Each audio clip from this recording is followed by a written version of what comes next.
welcome to you all at home. You've still got a chance to win this race, haven't you? Just drive. I wanna be the only one to make it through the light.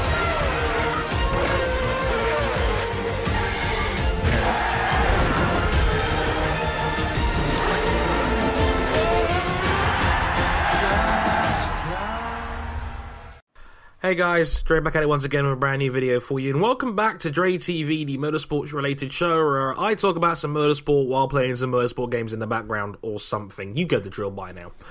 But yeah, a big one in the world of Formula 1 to talk about in today's video, and it was a very, very broad topic and one that's opened a lot of discussion.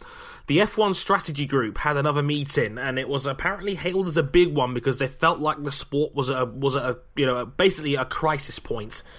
In terms of enjoyment and whatnot, and in terms of fan level of enjoyment, and basically they've come out with some radical changes to try and improve the show, basically. And here's my thoughts on the whole thing, basically. So, in case you guys didn't see it, the FIA had a press release that came out yesterday regarding this, and I'm going to read it to you, and I quote: "The Formula 1 strategy group met yesterday in Biggin Hill to exchange views on the current challenges that F1 faces. Besides the statutory members of the group, representatives of the engine manufacturers were also invited. The strategy group members have debated a number of levers aimed at improving the show."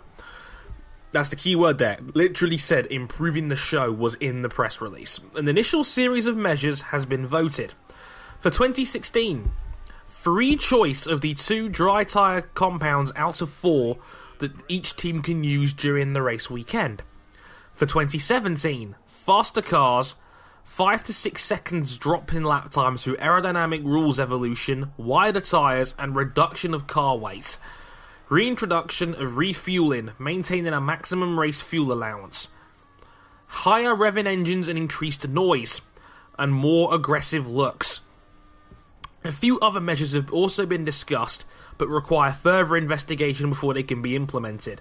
A global reflection on race weekend format, and measures to make starts only activated by the driver without any outside assistance. So it goes on and goes on, and yeah, basically this was written by Jean Todt and Bernie Ecclestone, so they actually joined forces in this strategy meeting to smash this thing out. So that's the big one to take away. Refueling will return in 2017. Essentially, and this is a big one. We haven't had a refueling since the middle part of the last decade. And I think it was scrapped, in 2009, I want to say it was scrapped, I think, after Wade, as Ted Kravitz pointed out on Sky Sports last night, he said himself, refueling was banned for a pretty darn good reason, because it was dangerous. How many times have we seen cars get away trying to save a couple of attempts on a pit stop, and they would take the fuel hose with him? I think that happened to Felipe Massa in Singapore 2008, and of course, we've had many a fire happen in Formula 1 as a result of incidents like this. And, where a little bit of fuel goes out, catches the hot engine, the whole thing catches ablaze, and it's incredibly dangerous. And we've seen it happen on many occasion, and it's just...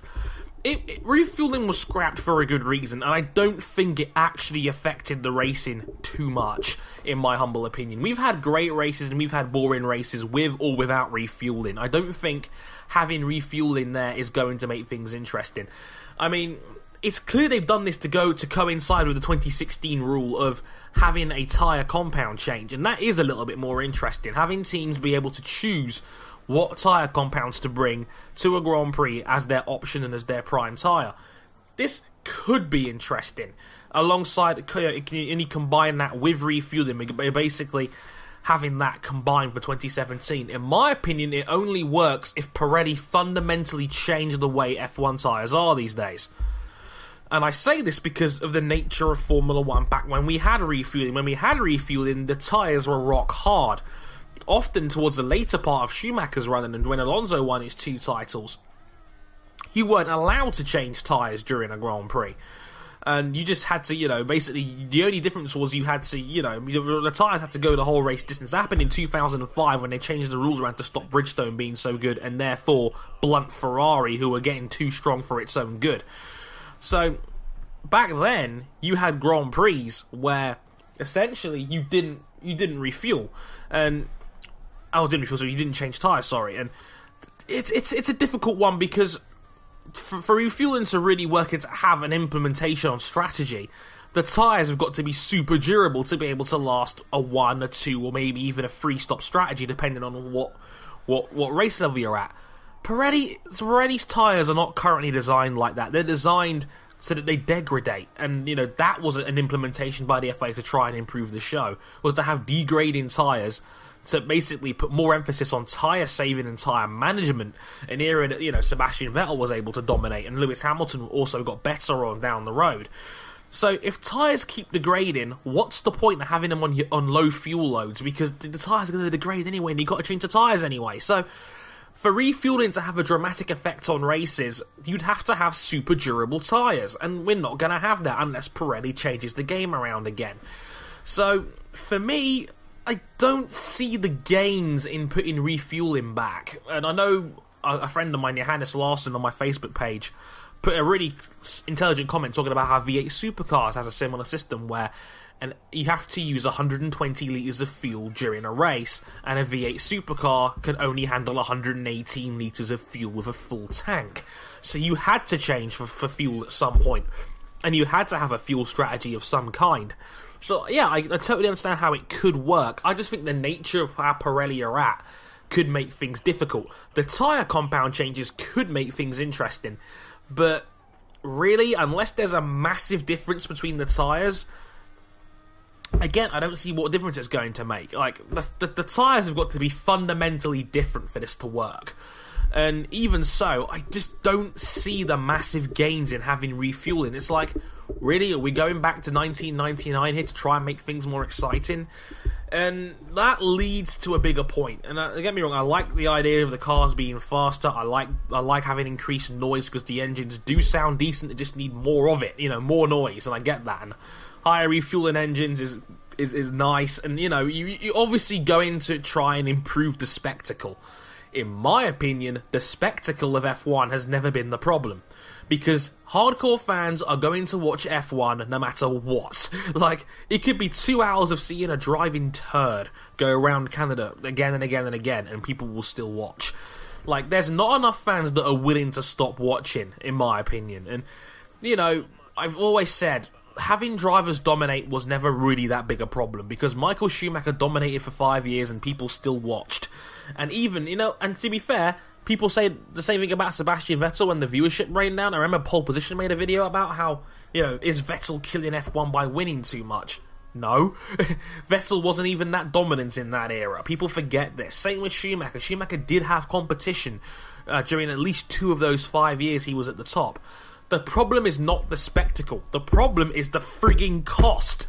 Like, people don't realise as well, bringing back refueling means that you have to have more people employed by F1 teams to look after the fuel and to manage it. So that means teams have got to spend even more money to have refueling re-implemented back into Formula 1.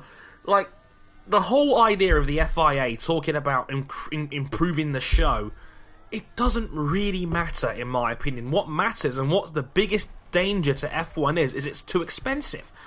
I've said this before in my Red Bull video. Like, trust me, refueling is not the problem. The show is not the problem. It's been proven that people will watch, and the majority of F1 races are boring. It's just the nature of the sport. If an F1 season has 4 good races in it, it's considered a really good season. 2010 had a really good title race, but didn't have any landmark races, in my opinion. 2012 did, but that's besides the point. The spectacle is one thing. Yeah, you might increase fan enjoyment a little bit, but what's the point if teams can't afford to compete? There was a recent document that was leaked about how many teams got what kind of money in Formula 1, and Ferrari, who finished 4th in the Constructors' Championship last year, got more money than any other team. You could have the most exciting sport in the world, but if it costs $250 million a year to compete, what's the point? You'll just have factory teams, and then eventually the sport will die. The sport needs to focus on getting the costs down. Adding refueling is actually more expensive, and that's what That's what's a fundamental head scratcher about this. Like, you can improve the show later. Get the costs down first. Because we risk losing teams like Force India, losing teams like Sauber, losing teams... Basically, any privateer. You're going to make it impossible for a privateer to take part in Formula 1 if this keeps up. Unless they're billionaires like Gene Haas, and those are a dime a dozen. Like, seriously. So for me, it feels like the whole idea of adding refueling and having, more de-restricted aero and, having louder engines, it doesn't solve the real problem here. And I feel like it's been a distraction for the FIA to implement this kind of rule. Because, again, the spectacle isn't really the problem. Like I said, fans are going to watch whatever. We stomached through a lot of bad eras of, DRS and going the entire race on one stop. And we've been through a lot of boring stuff as hardcore F1 fans. Increasing the spectacle isn't going to change anything, in my opinion. What's going to change something is getting the costs down and having a healthier sport.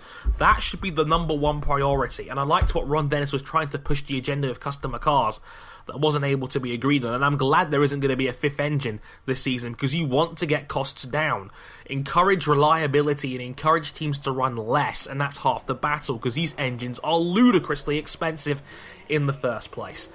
So for me, the whole thing is an unnecessary distraction. I'm going to watch F1 regardless. So improvements to increase the show doesn't really bother me so much, because I'm already kind of naive to the point where I know I'm going to watch F1 regardless.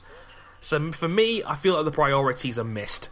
Let me know what you think. I'd like to know, what do you think about bringing back refueling? Are you for it? Are you against it? Do you think there's a bigger issue at fault here? In my opinion, I think there is. I'd love to hear what you guys think as always. I've been Harrison101. Thank you very much for watching, and I'll catch you back next time for some Project Cars Career Mode. Sayonara.